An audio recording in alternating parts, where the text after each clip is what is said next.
Okay, I'm going to be talking a little bit about portable rock art and effigies. Okay, I live in an area between the Tennessee and the Hiwassee rivers, which was very heavily populated with Native Americans.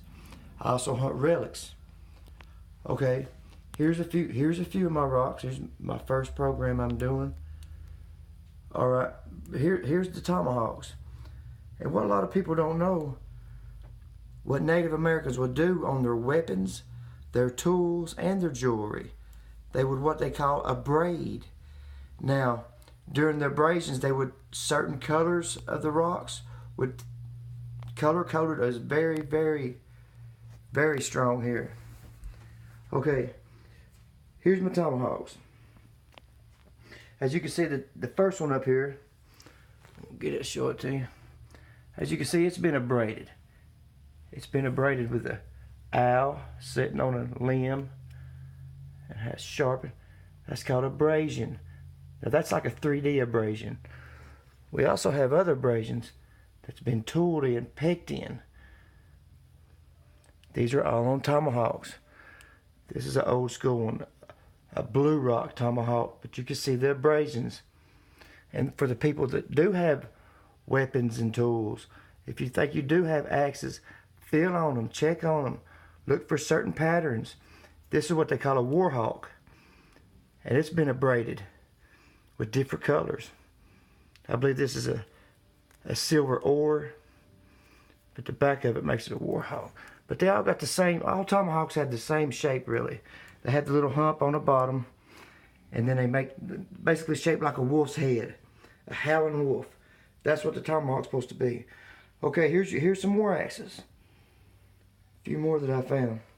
All of these are abraded, different kinds down here. Right here's a coarse one. And they even abraded the back of this. Now how abrasions and portable rock art, how you really activate them, you're supposed to do them by candlelight or by a campfire. Anyway, some of these rocks really come to life. The bear rock, the bird rock, the mastodon rock. I'm going to show you all of these. But these right here are a few axes that's been abraded. Everything on there has been tooled and pecked. And what they would use is tools like this. Pecking tools. They'd be round, fitting the hand perfect. And that's what they would use. One of the things they would use. There's an old celt. They would scratch around with those. Okay, now we're going to go to a few bird effigies. These right here are bird effigies. Now, there's no abrasions here. It's all effigy. But these are a few birds.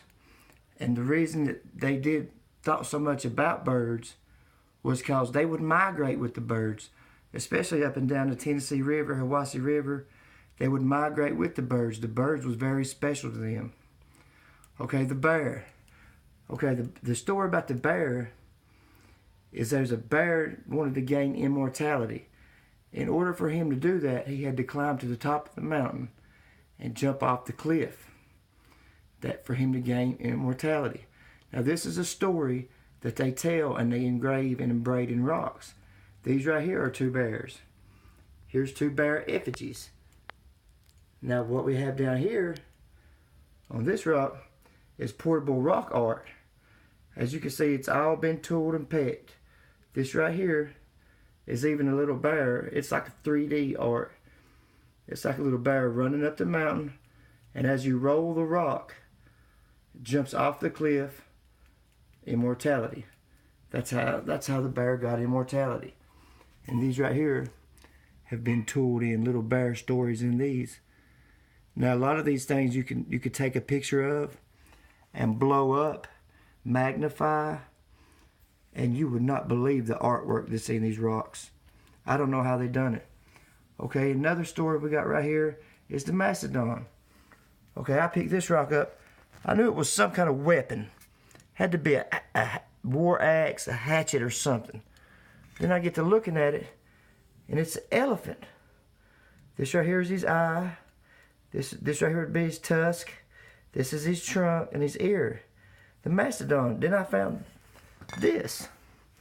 This right here's the bottom of a trunk. Straight relics. That's what we like to hunt. That's what we look for. We're looking for a missing link.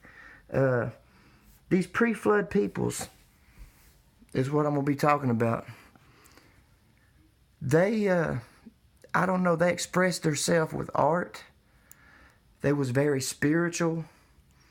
They was very in tune with the All-Mother, Mother Earth. Okay? And what, besides that, what we got on the Mastodon, we have I got a couple of the trunks here. I've even got another head. When you look at it like this, you can see the trunk, the eye right here.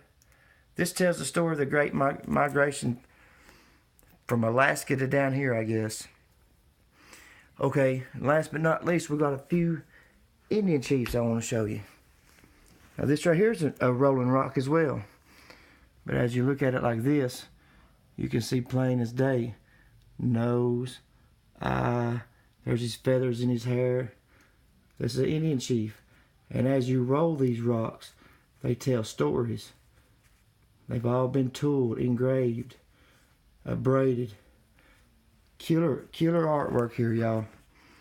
These are civilizations that there's no record of them. People do not know about how artistic these people was. Here's another Indian chief, portable rock art. Everything in this has been tooled and tapped. As you can see, little sceneries will be coming in as I turn the rock of this. Now the redstone are the Indians. Okay, what the story behind them was, the two little Indian boys run off and they lose their way home. Okay, the bear with it, now this bear has a tail. It wasn't a bear like this bear. This right here is another bear rock as well. As you can see, it looks like a bear like that. But when you zoom in, you can see right here, a little bear. And that little bear is all over this rock. And like I said, the bear is running to the top of the mountain to jump off to gain immortality. That's the bear story. As you can see right there.